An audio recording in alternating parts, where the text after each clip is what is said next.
खबर इस बीच दिल्ली से सामने आ रही है, जहां पर चुनाव में हार पर मंथन के लिए कांग्रेस की बैठक है। हारे हुए उम्मीदवारों से कमेटी की मुलाकात है। अदालत का दरवाजा खटखटाएगी कांग्रेस। सूत्रों के हवाले से यह बड़ी खबर सामने आ रही है कि अब अदालत का रुख कांग्रेस करेगी। प्रत्याशियों से बात करके सबूत इकट्ठा करने में कमेटी जुटी है।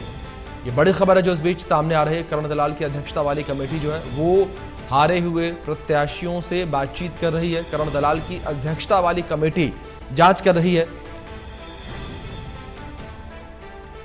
तो बड़ी खबर जो इस बीच सामने आ रही है, दिल्ली से खबर है। चुनाव में हार पर मंथन के लिए कांग्रेस की यह बैठक है। हारे हुए उम्मीदवारों से कमेटी की यह मुलाकात है। बड़ी खबर सामने आ रही है। अदालत का दरवाजा खटखटाएगी कांग्रेस, ये बड़ी खबर है।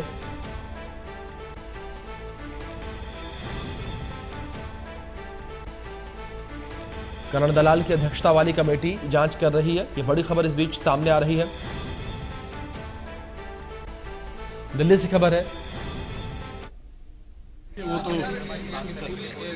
वो चीज़ें तो अभी मीटिंग में डिस्कस करेंगे।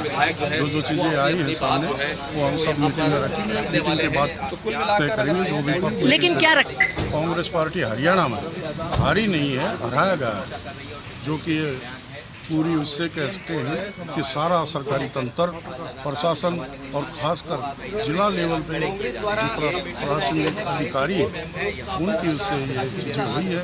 और ये पूरा इलेक्शन बीजेपी ने मैनेज किया है। डिस्कस करेंगे जिस ढंग से बीजेपी ने गवर्नमेंट किया है इलेक्शन में, उसके बारे में डिस्कशन है।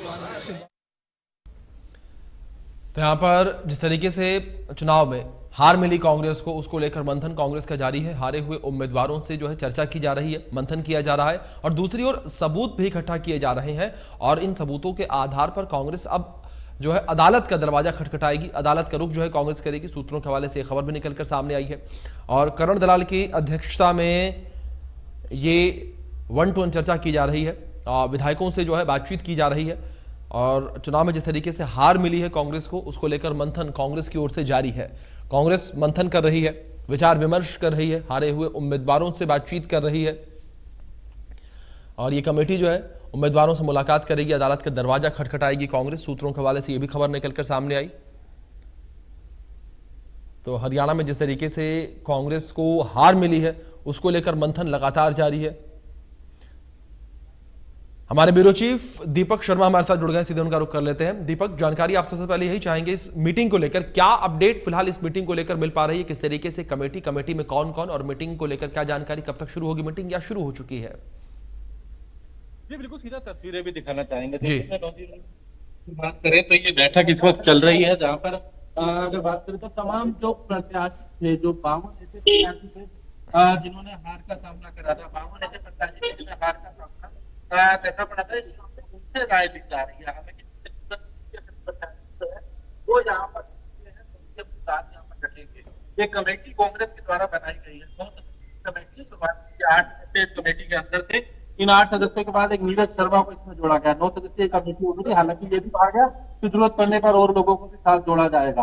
तो ये कमेटी ऐसी बनाई गई है जो कि ईवीएम की भूमिका, अधिकारियों की भूमिका, सरकारी मशीनरी की भूमिका, सरकार की भूमिका, इसको लेकर के बाकायदा रिपोर्ट तैयार कर रही है। इसमें लीगल एक्सपर्ट को भी साथ जोड़ा गया है और इसमें केवल इन्हीं बिंदुओं पर चर्चा होगी, चाहे वो ईवीएम की भूमिका की बात करें तो ईवीएम पे प्रश्न बार बार विपक्ष उठा रहा है। ईवीएम को लेकर क्या भूमिका, तमाम प्रत्याशियों का क्या कहना है, अधिकारियों की भूमिका उस दौरान क्या रही है, उसको लेकर यहाँ पर चर्चा की जाएगी। तो उस पर एक बाकायदा रिपोर्ट तैयार की जा रही है और जो रिपोर्ट तैयार होगी उस पर लीगल एक्सपर्ट से राय ली जाएगी। उनका कहना है कि लीगल एक्सपर्ट से राय लेने के बाद अगर तो ऐसे पुख्ता सबूत रहते हैं, उससे उनके पास जो कहते हैं तो उसके अनुसार कोर्ट में जाने का भी तैयारी जो है कर सकते हैं। लेकिन फिलहाल उसके लिए पहले एक्सपर्ट की राय ली जाएगी। लीगल एक्सपर्ट से राय लेने के बाद जी तो बात करें तस्वीरें भी तमाम जो ऐसे प्रत्याशी को बनाया गया है, 52 ऐसे प्रत्याशी कांग्रेस के हैं। क्योंकि कांग्रेस की बात करें तो 89 सीटों पर कांग्रेस ने उम्मीदवार उतारे थे। एक सीट सीपीएम को दी थी और उसमें से 33 जो इनकी अगर बात करें तो वो प्रत्याशी जो है वो जीत करके आए थे, जो विधानसभा में पहुंचे हैं। 52 को हार का 52 प्रत्याशियों को आज कमेटी के द्वारा बुलाया गया है। कमेटी इस वक्त जो है मनोवन चर्चा कर रही है। बताया जा रहा है कि सबसे अलग अलग चर्चा की जा रही है और अलग अलग चर्चा में बात करें तो उनके साथ जो तमाम जो प्रत्याशी हैं उनसे राय ली जा रही है। राय फिर बताना चाहेंगे केवल मीडियम की भूमिका को लेकर के है, अधिकारियों की भूमिका को लेकर के है, सरकार की भूमिका को लेकर के, सरकारी मशीनरी को लेकर के इनका कहना है कि बाकायदा एक रिपोर्ट तैयार की जा रही है और ऐसे जो सबूत अगर कोई प्रत्याशी के सामने है तो वो कमेटी के सामने रखे, उस आधार पर लीगल एक्सपर्ट की राय लेकर आगे कानूनी तैयारी जो है उसको लेकर के कांग्रेस पार्टी विचार करेगी। जी जी दीपक, आप बने रहे हमारे साथ। इस बीच करण दलाल का बयान सामने आया, उन्होंने क्या कुछ कहा इस विषय को लेकर, वो सुनवाते हैं अपने दर्शकों को हम।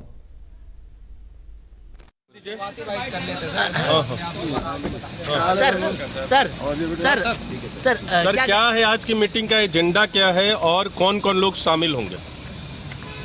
आज जितने भी हमारे कांग्रेस के कैंडिडेट इस विधानसभा में चुनाव जिन्होंने लड़ा है और वो चुनाव नहीं जीत पाए, उन सब कैंडिडेट्स को और इसके अलावा जो हमारे पूर्व सांसद हैं और जो हमारे वर्तमान में सांसद हैं, उनसे सबसे हमने यहाँ राय मांगनी है कि इस चुनाव में सरकार की तरफ से क्या क्या बाधाएं उत्पन्न की गई कांग्रेस के उम्मीदवारों के लिए, कहाँ अधिकारियों का दुरुपयोग हुआ, कहाँ चुनाव आयोग अपनी जो उनके कर्तव्य थे उनमें वो विफल रहे, और इस चुनाव के सरकार, प्रशासन और दूसरे कौन से कारण रहे हैं उनकी जानकारी हासिल करने के लिए आज हम सब इकट्ठे हो रहे हैं। सर 8 सदस्यों में से 6 ऐसे सदस्य हैं जो खुद इस बार चुनाव लड़े थे इस कमेटी के, तो ये सवाल उठता है कि कितनी जायज़ समीक्षा होगी जो खुद अपनी हारी हुई चीज़ों की अगर समीक्षा करेंगे, तो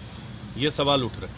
ये तो आप पार्टी से पूछिए जिन्होंने इस कमेटी का गठन किया है। जी, और ये सारी बातें उनकी जानकारी हासिल करके पार्टी को रिपोर्ट सौंपेंगे, उसके बाद आपको बताएंगे। आप सर क्या लिखित में भी ऑप्शन दिया है कि आप लिखित में भी जानकारी दे सकते जो हैं? मौजूदा सांसद हैं उनको हमने ये कहा है कि अगर वो ना आना चाहें तो लिख करके भेज दें, और अगर हमें बुलाना चाहें तो हम उनके वहाँ जाने को तैयार हैं। अगर कुछ उम्मीदवार इस बैठक से दूरी बनाते हैं तो उसकी रिपोर्ट भी दी जाएगी? नहीं, ऐसी कोई नौबत है नहीं, सभी हमारे संपर्क में हैं। जी। और एक बहुत महत्वपूर्ण बात है, क्योंकि ये हरियाणा में जो चुनाव है ये कांग्रेस का चुनाव था, कांग्रेस की सरकार बनी हुई थी, और अचानक ही ये रातों रात क्या हुआ है, तो उस सारी बातों की जानकारी केवल हरियाणा के लिए ज़रूरी नहीं, पूरे देश के लिए बहुत ज़रूरी है। चुनाव आयोग पर सवाल अभी भी आपका है, बरकरार है? ये जो भी चुनाव आयोग है वो भारतीय जनता पार्टी की कठपुतली बना हुआ है। पूरे देश में चुनाव आयोग ने जिस तरीके से आयोग के नियमों की उल्लंघना की है और सरकार ने अधिकारियों का जो दुरुपयोग किया है, सरकार का जो दुरुपयोग हुआ है, उसकी वजह से हरियाणा में कांग्रेस की बनी हुई सरकार का इन्होंने जो छीनने का काम किया है, तो उसके लिए हम सब मिलकर के, ना केवल हरियाणा के लिए बल्कि आने वाले समय में ये पूरे देश के लिए चुनाव आयोग का जो ये रवैया इस तरीके से गैर जिम्मेवाराना बना हुआ है, उसके ऊपर सबको चिंता करने की जरूरत है। इंडिया न्यूज हरियाणा के ब्यूरो चीफ दीपक शर्मा लगातार हमारे साथ बने हुए, सीधे उनका रुख करेंगे अधिक जानकारियों के लिए। दीपक, आपका रुख करना चाहेंगे, और जिस तरीके से करण दलाल का बयान सामने आया और क्लियरली उन्होंने भी यही बातें कही, जिस तरीके से पहले बातचीत में आपने भी जिक्र किया कि लीगल एडवाइस ली जाएगी और कुछ भी ऐसे एविडेंस मिलते हैं तो उनके आधार पर कोर्ट का रुख जो है कांग्रेस के द्वारा किया जाएगा। लेकिन दीपक, इस बीच सोचने वाली बात यह है, जिसको लेकर लगातार राजनीतिक चर्चाएं भी हो रही हैं, बीजेपी हमलावर है लगातार कांग्रेस पर, इस बात को लेकर कि कांग्रेस लगातार जो हार है उसको छिपाने का प्रयास कर रही है और लगातार ये प्रयास करने का वो कर रही है, ये साबित करने का प्रयास कर रही है कि जो हरियाणा में हार हुई है वो उसकी अपनी पार्टी की हार नहीं है, बल्कि गलतियों की वजह से हार हुई है। जी बिल्कुल, इसमें कोई दो राय नहीं है। कांग्रेस आज भी इस बात को कह रही है। कांग्रेस उन तमाम रिपोर्ट्स को लेकर के उनका कहना है कि उनके पास जो रिपोर्ट थी उनके अनुसार एक बड़ी जीत कांग्रेस के पास आ रही थी। कांग्रेस उनका कहना है कि वो 65 से ज्यादा सीटों पर जीत की बात कर रहे थे, लेकिन जो रिजल्ट आया वो 37 सीटों का था कांग्रेस का। और ऐसे में कांग्रेस पार्टी अब कहीं ना कहीं इसको लेकर के आज भी ईवीएम को लेकर के प्रश्न उठा रही है। आज भी अधिकारियों के ऊपर प्रश्न उठाया जा रहा है, उनकी मिलीभगत को लेकर के कई पत्र उस दौरान भी लिखे गए और अब भी लगातार उनको लेकर के ऐसे अधिकारियों की भी एक सूची बनाई जा रही है कि कौन कौन से लोग थे जिनकी जो भूमिका थी वो संदेहास्पद है। तो इसको लेकर के तमाम प्रत्याशियों को बुलाया गया। यही कारण है कि इस कमेटी में हारे हुए प्रत्याशियों को ही जो है रखा गया है। केवल एक आफ्ताब अहमद है जो कि मौजूदा विधायक हैं, उनको इस कमेटी में रखा गया है और जी। उसमें चर्चा कर रहे हैं, वो तमाम प्रत्याशियों के साथ चर्चा कर रहे हैं और प्रत्याशियों जी। से चर्चा भी इसी बात को लेकर के की जा रही है कि उनकी विधानसभा क्षेत्र में अधिकारियों की क्या भूमिका रही थी, उनकी विधानसभा क्षेत्र में ईवीएम को लेकर क्या क्या कमी रही थी, क्या कोई बैटरी को लेकर के या कोई और ऐसे कोई सबूत हो जिसके आधार पर कांग्रेस आगे कदम उठा सकती है या नहीं, लीगली वो लड़ाई लड़ सकती है या नहीं, क्या इस ऐसा कोई आधार इन प्रत्याशियों के पास है, उसको एकत्रित करने का बिल्कुल। प्रयास कांग्रेस कर रही है। बिल्कुल। और ऐसे ही फैक्ट जो है वो एकत्रित करने के बाद लीगल एक्सपर्ट से राय ली जाएगी और अगर कांग्रेस के पास ऐसा कोई होता है कि जिससे वो कानूनी लड़ाई लड़ सके तो ये कोर्ट जाएंगे, अन्यथा उनका कहना है कि पब्लिक के बीच जाकर के अपनी बात करेंगे। तो ऐसे ही तमाम बातों को लेकर के कांग्रेस ने बाकायदा ये कमेटी बनाई है जो आज तमाम प्रत्याशियों को बुलाया गया। हालांकि सभी प्रत्याशी यहाँ नहीं आ रहे क्योंकि एक ये बात भी कही गई थी कि जो नहीं उपस्थित हो सकता है वो बिल्कुल। पत्र के माध्यम से अपने लेटर हेड बिल्कुल। पर भी लिखित जी। तौर पर भी अपनी जी। बात रख जी। सकता है। बिल्कुल, ये लीगल लड़ाई क्या मोड़ लेती है आगे जाकर दीपक, ये देखना बड़ा दिलचस्प रहेगा। फिलहाल बहुत शुक्रिया आपका जुड़ने के लिए और इन तमाम जानकारियों के लिए।